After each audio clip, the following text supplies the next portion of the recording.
Welcome back. Word today, Sarah Palin has agreed to sit down for her first televised interview since joining the Republican ticket. It was only a little more than a week that most Americans didn't even know anything about Sarah Palin, never heard of her. In that time, she introduced herself in a very big way at the Republican convention and dealt with a private family issue in the glare of the national spotlight. So how far is the media's coverage getting through all of this? Is the media being fair? That's the focus of today's America's Voices. Let's bring in Fox News radio talk show host Mary Walter and David Goodfriend. He's the host of the radio show Left Jab. Good to see you both. Mary, what are your listeners saying? Do they think that Palin is the victim of kind of a media hack job?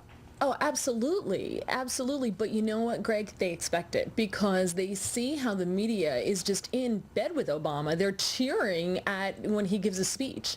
So they don't expect, I think, anything more from the media.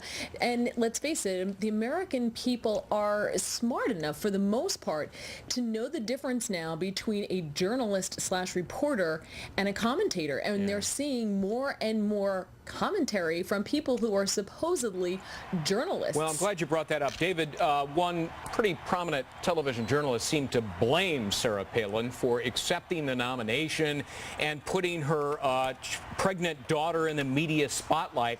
In fact, she even went so far as to question whether a good mother would have made that decision. That question would never have been asked of a man, would it? Well, you know, John McCain used to, and still does, refer to the mainstream media as one of his most important constituencies. The media loves McCain, too. I think it's a little bit not so fair and balanced to say the media is just loving Obama and not McCain. The media loves them both. And what happened with Sarah Palin, we had somebody who's a total unknown come onto the national stage. So people ask, is it true that you have an ethics investigation going on against you in Alaska? Is it true that you support outlawing abortion, even in the case of rape or incest? Is it true that you don't really think global warming is a big problem? I mean, these are factual questions that the media, including this channel, asks of the person who wants to be one heartbeat away from the presidency. That's all fair. That is fair. But nobody, people see it that way. David, nobody would say, hey, you really shouldn't be accepting the nomination here because you've got a pregnant daughter. Nobody would say that of a man. And Mary, it extends to covers. It is true that men cannot get pregnant. That is true. Look, I mean, the fact of the matter is you have somebody who wants to be the vice president of the United States. You really think that's funny? I think that it's a very serious thing when somebody wants to be president of the United States and vice president, one heartbeat away from president of the United States. And if somebody asks a question, I don't think Hillary Clinton shed any tears when people, including on this network, were asking her very tough questions about her personal life. If it's too hot in the kitchen, get out. I mean, this is a serious business, becoming president of the United States, vice president of the United States. I guarantee you, nobody would ever think of asking a male nominee the question, gee, are you really doing the right thing because your daughter is pregnant? Come on, David. Mary, let me move forward. Here are the covers of two major magazines. I'm going to hold up this one. New York Magazine, the cover here with Obama on the front is Race. And then we have a graphic of the Us Weekly magazine that just came out. There's Sarah Palin, Babies, Lies, and Scandals. To what extent might race and gender trump policy issues in this presidential election? Well, hopefully not a lot. We would hope that people are going to vote on the issues. But let's face it, Americans love a good scandal. We all love someone else's trouble because it makes my life look that much better. So it is going to come into play.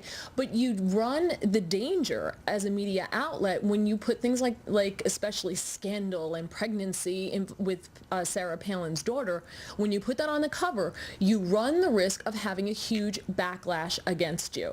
And I just want to say to David, I did not hear one media outlet criticize Barack Obama for saying goodnight to his daughters during that convention via television screen. Nobody called him a bad dad for not tucking his kids in that night. David, let me read.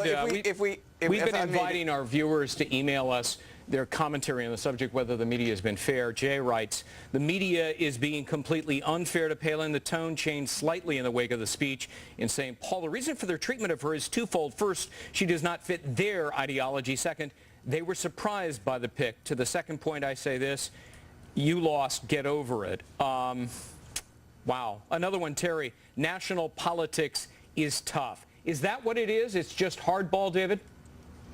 Well, I think Barack Obama said it best when he said family is off limits. Neither he nor Senator Biden, to their credit, took any lowball pot shots at Sarah Palin or anybody else for their family situation. And I think Sarah Palin gave an excellent speech, probably one of the best we've seen at a Republican convention in a generation. And what she said, in effect, was, this is who I am. These are the people I love. This is my situation. And people applauded it. Now we're getting to the point, though, where people are like, okay, great speech. Now let's look at the person and the policies and who they really represent and what they do. And as people take that closer second look, what they're finding is, I might not agree with everything she says. That's fair. That's how an election is supposed to evolve. Terry also writes, if she, meaning Palin, can't stand the heat, she shouldn't have gotten into the kitchen. Talk is Biden will have to pull punches so as not to appear to bully her. Well, that's a fair point, isn't it? Oh, it's a fair point because they don't want to be seen as bullying her, absolutely. But I think you made an excellent point earlier when you said that this was a surprise. And let's face it, the media doesn't want to be surprised. They feel as if they should be informed of everything first. They were surprised. I think the Democrats were surprised. So now they're scrambling as to how to respond to this without seeming like they are attacking her for being a woman. So they weren't ready for this, and now they're just getting their footing. All right, Mary Walter, David Goodfriend, good to see you both. Thank you. Thanks, Greg. Thanks for having us on.